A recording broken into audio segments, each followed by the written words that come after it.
Welcome to part 2 of our panel series, What Facebook Exposure Means for the Latinx, a discussion with members of the Congressional Hispanic Caucus. We are so excited about our continued conversation today, and I want to personally thank each and every one of you for joining us. I'm Brenda Victoria Castillo, President and CEO of the National Hispanic Media Coalition. We are a 35-year-old civil rights organization that was founded to eliminate hate, discrimination, and racism towards the Latino community. Our recent work has focused on platform accountability, policies that hold social media platforms like Facebook accountable for the disinformation, hate, and violence that spur from inaction and discrimination. Part 1 of the series featured a deep dive into what we learned from Facebook whistleblower Frances Haugen's testimony and interviews. We know that the Latino community is disproportionately harmed by disinformation and ongoing discriminatory practices at Facebook and other social media platforms. Let's watch a short refresher video of testimonies from Mark Zuckerberg and Frances Haugen.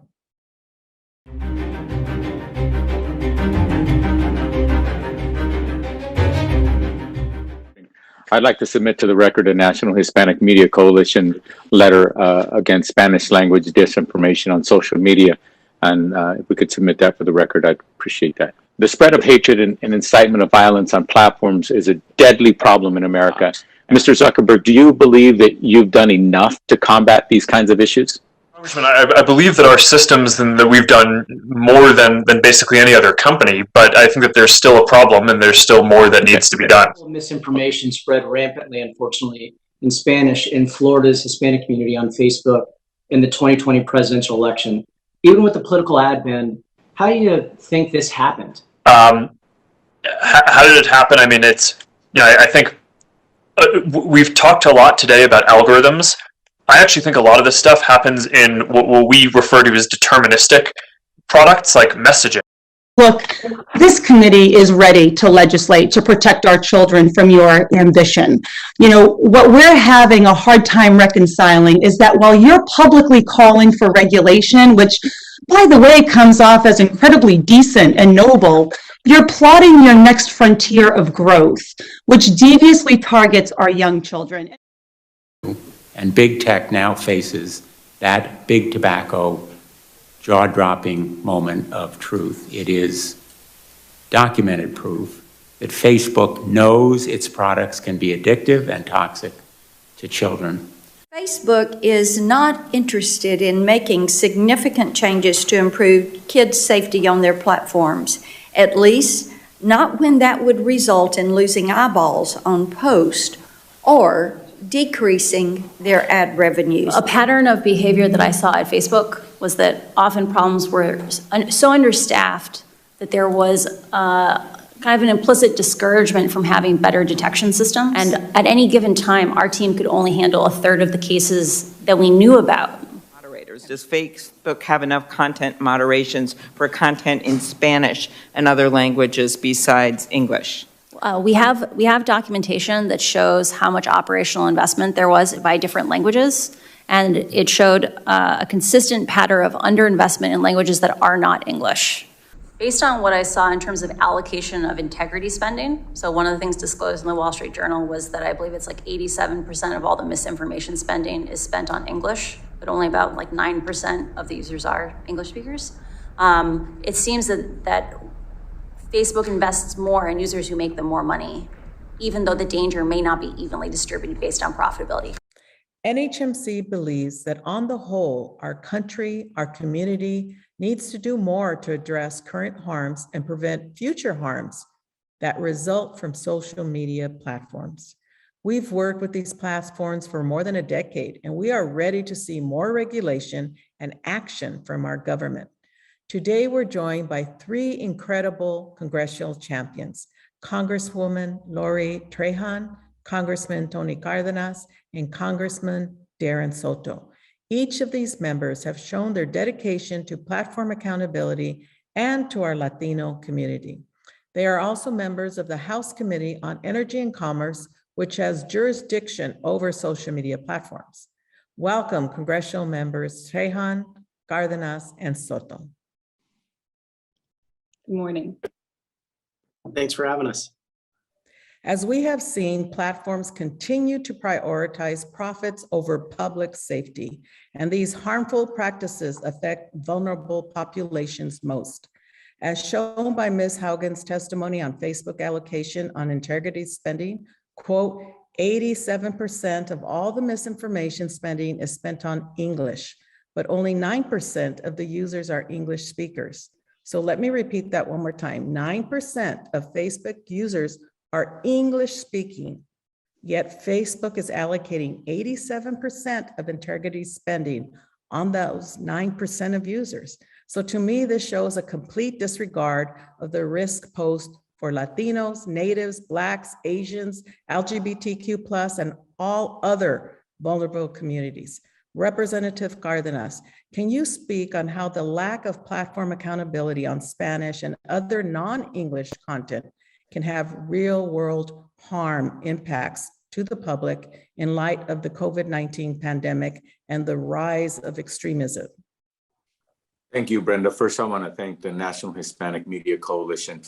You are a tiny organization compared to Facebook and Google and all of these other organizations that are multi-billion dollars. Some of these businesses are now worth over $1 trillion. So thank you for doing what you can in creating awareness in the communities, not just the Hispanic community, but all communities.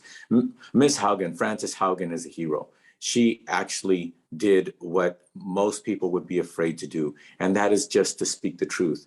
Now that she has spoken the truth to the American people and to the public through the Senate hearings, and soon we'll have some congressional hearings in the House as well, it's people like us, Congresswoman Lori Trahan, Congressman Darren Soto, and myself, who now have the responsibility of not only asking those questions, but making sure that we implement legislation to hold them accountable. Facebook has blatantly denied us the truth.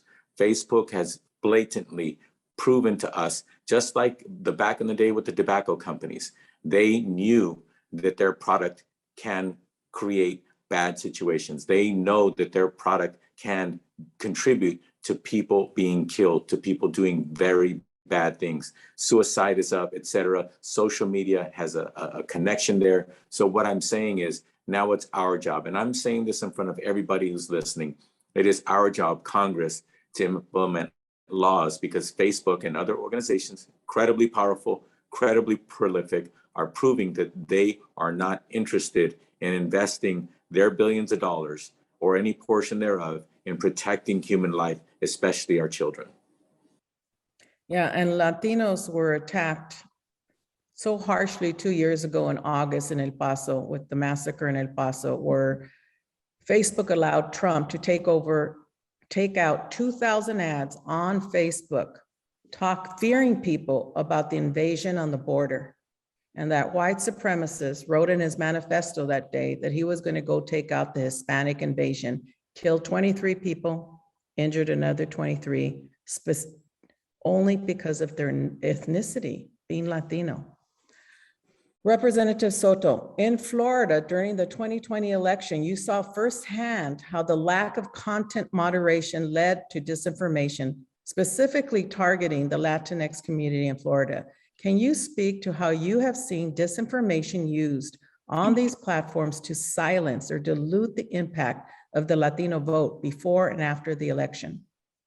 Sure, we saw it even worse in 2016 and 2018 because there was the political ad issue. The only positive was with a political ad blackout that helped a little bit, but it's not just simply Facebook, it's WhatsApp and some of these other messaging apps that are actually even worse. And of course, that's owned by Facebook as well. Everything from blaming Black Lives Matter for the insurrection that was clearly Trump supporters, to saying that we wanted to defund the police, or that we were socialists who supported terrible, vicious regimes in Cuba and Venezuela, when nothing can be further from the truth. You have not as much in Central Florida, but particularly in South Florida, a lot of folks who escaped murderous dictatorships. They're very sensitive to things like socialism, things like whether their businesses are going to be taken away.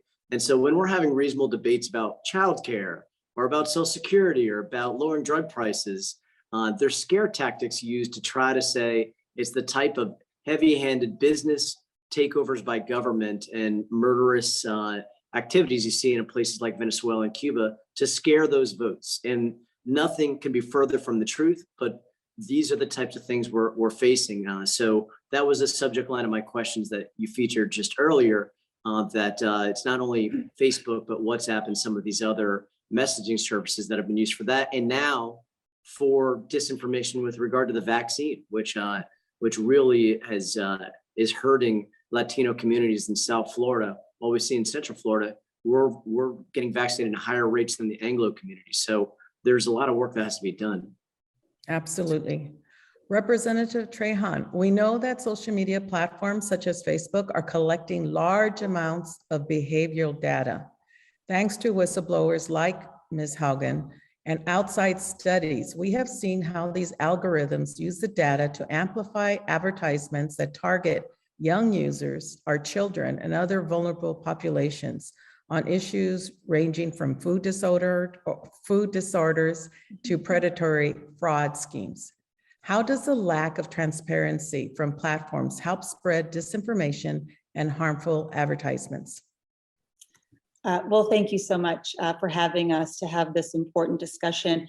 Look, the lack of transparency essentially means that every time Facebook or Google or TikTok announce a new policy and talk about how great it is for its users, we're expected to take their word for it until researchers publish information from the small amount of data that's public, or a brave whistleblower who knows what's actually going on decides to sound the alarm.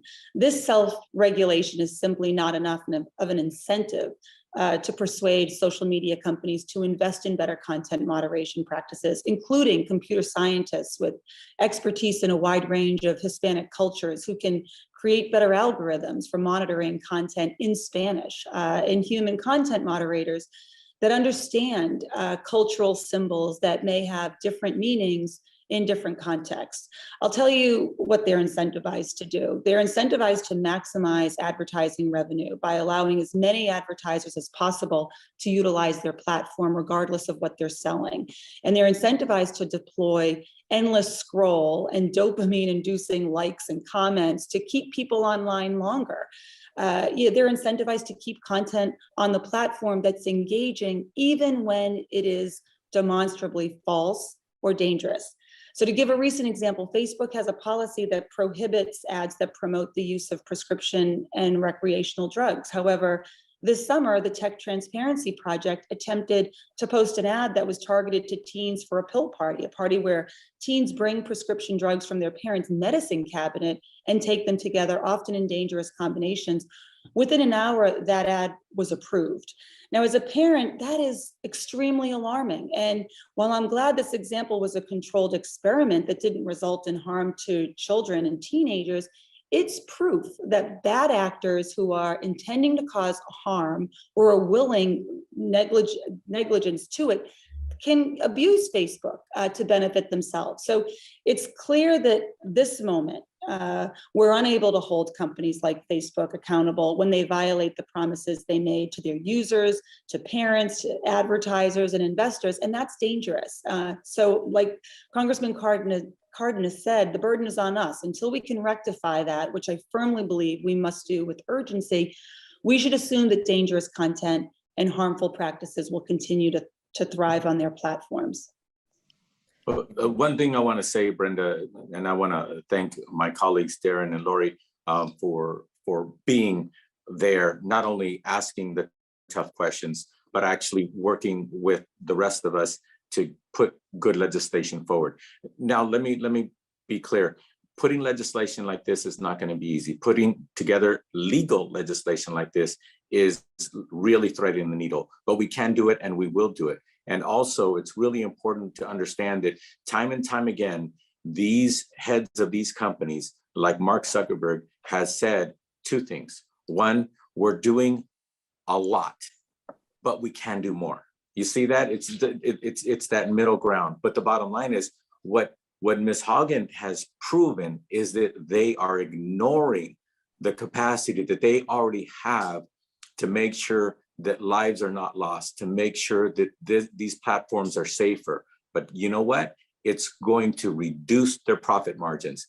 Heaven forbid that a company that has grown faster than perhaps any company in the history of human beings would actually do something to save lives and only see a small margin of their profits go down. And that I'm going to be honest, it's disgusting. And it's something that, again, I think that Ms. Hagen is a hero. I do too. Let's talk about legislation. Representative Trejan, accountability of platforms through transparency is the goal we continue to fight for. You are the lead sponsor of the Social Media Data Act. Can you please explain how your bill would improve the transparency of databases while also ensuring that confidentiality data is consistent with consumers' right to privacy? You bet. So thank you so much for that question. The Social Media Data Act has two parts. The first mandates that large platforms maintain a digital ad library for academic researchers that can be used to study the ways ads are targeted. So let me speak for a moment about why this is so important for the Hispanic community. Researchers have found that the algorithms used for ad targeting can be encoded with discriminatory bias. For example, ads for technology jobs are disproportionately shown to white males. Similarly, housing ads can be set to exclude certain groups, such as our immigrant communities. So the ad library outlined in the Social Media Data Act would provide researchers with the data they need to audit for those types of discrimination.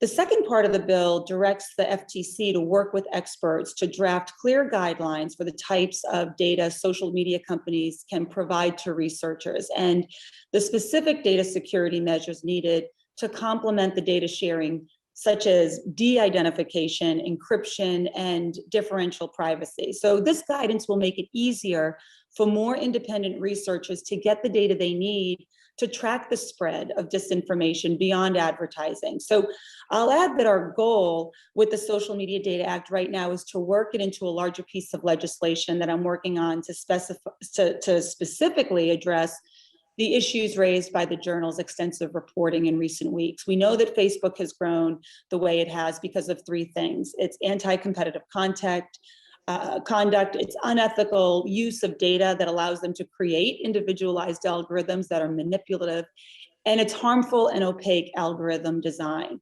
So Congress is moving on the first two of those, albeit maybe not as fast as some of us would like it, but we've made significantly less progress on transparency to address the third issue. And I agree with Frances Haugen, but what she said in her testimony before the Senate, that we need a regulatory body that can investigate social media platforms and mandate reporting. And I think it can be done similar to the way the SEC can investigate corporate financial statements. So we're working on legislation right now to achieve that goal by creating a bureau within the FTC and providing the resources necessary to staff it. I'll just say our plan is for this new bureau to have direct oversight of platform governance, issue guidance on ethical platform design for our children, and also have the teeth to go after companies that falsely claim that they follow these guidelines. And this is something where we're working on to get right, because the safety of our children is at stake. It's my hope that we'll be able to introduce it in the next few weeks. We truly believe too, there just needs to be an agency that will hold platforms accountable, just like the FCC does for broadcasts. So what are the steps? What do we have to do to get that agency created? And that seems more like a long-term solution versus short-term solutions. This is questions for any of you. Okay. I don't want to overstep. But yeah, I think legislation like this is vital to starting that conversation, to starting, the process to staff and to create an agency like that. We don't have enough technologists that can keep up with the ever-changing innovation of our tech platforms. So in addition to the Social Media Data Act, which is definitely going to give the transparency that we need to lay the foundation of responsible policymaking once we have that transparency and it's out in open view, we also need a bureau to provide that governance and enforcement. And that's why we're working on that second piece of legislation. Sure, and I concur. We know that beefing up subgroups of the FCC and the FTC, which go through our committee to help out with some of the issues that Representative Trahan is working on and others, is going to be critical. And we are putting forward a new bill that just came out this last week from the chair of the committee, Frank Pallone, the Justice Against Malicious Algorithms Act, which would limit the liability shields under 230 when a online platform knowingly or recklessly uses an algorithm or other technology to recommend content that materially contributes to physical or severe emotional injury.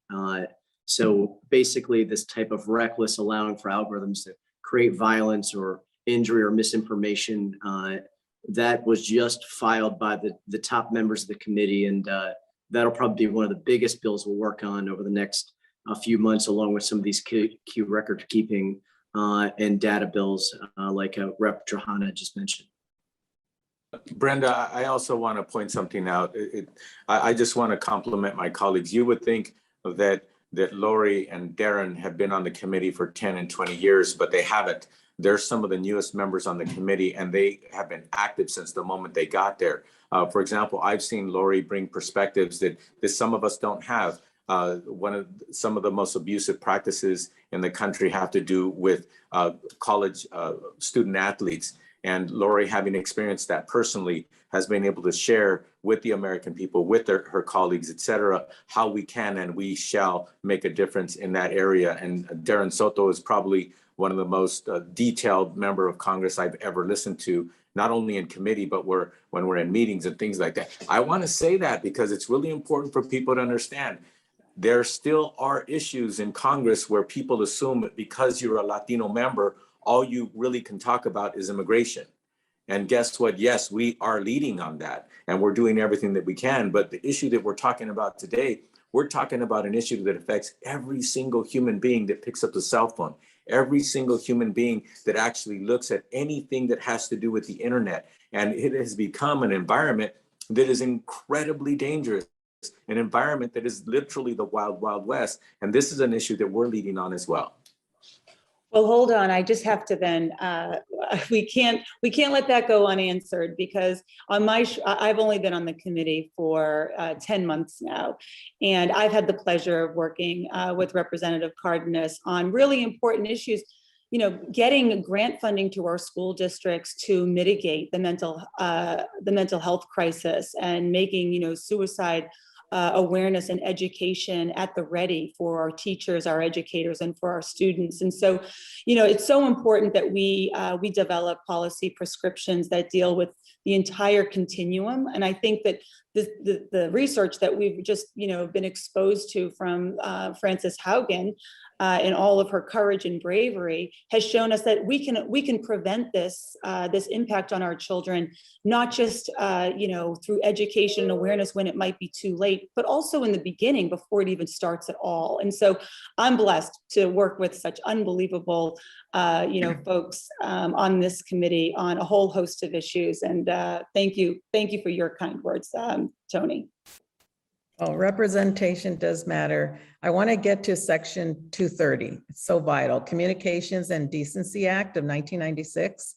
Section 230 has allowed for the general immunity by platforms from third-party content as internet computer service providers. However, Ms. Haugen's testimony demonstrated these platforms are knowingly using their algorithm to amplify harmful content to promote engagement and provide more advertisements. What can we do about Section 230? They seem to be hiding and think that they're protected under Section 230. Well, just to lead in, since our last question sort of hedged on that, because that's the $1 trillion question. What are we going to do to limit liability a little less after this groundbreaking technology? And the Justice Against Malicious Algorithm Act is the one to watch, along with key bills and data collection like Rep. Trahan has. We now have whistleblower proof that this is now knowledgeable, done knowingly and intentionally for profit. And that testimony is key because we're going up against the titans now, right? We have one of the most powerful committees in the Congress, but we still have a lot of folks, some on the other side of the aisle and others who fight us on these things. So look out for that bill to try to hold social media companies accountable when they are harming people, when their algorithms lead to a spread of misinformation and violence. And if they have liability, then private individuals and companies who are injured can seek redress in the federal courts, and that'll be key. We are getting close to time. I want to say that I'm so grateful for this discussion today on platform accountability. It truly motivates me. And as you said, Representative Cardenas, NHMC is a small team, but we are a mighty team, and we will continue fighting for the dignity and safety that our communities deserve online. We cannot continue as it has been without taking action to protect our families, our children, and our democracy. NHMC, alongside our allies, like the Spanish Language Disinformation Coalition, which is made up of more than 20 plus Latino and non-Latino advocacy organizations, alongside Change the Terms, the Yabasta campaign, and Stop Hate for Profit campaign. We will continue this conversation on solutions and identifying ways we can all work together. In particular, we are hoping to see bold actions from Congress on platform accountability, including conversations about a new federal agency, a solution we believe is necessary to truly tackle this issue long-term. Thank you again, the congressional members, Trejan, Cardenas, and Soto, and to our audience for staying connected to this issue and helping us build momentum for action. If you'd like to learn more about NHMC and what we're doing and how you can take action, like signing our petition, visit our website, nhmc.org. Thank you again, congressional members Trejan, Cardenas, and Soto. Thank you to our audience for staying connected to this issue and helping us build momentum for this action. Abrazos. Thank you. Thank you, Brenda. Thanks, Brenda.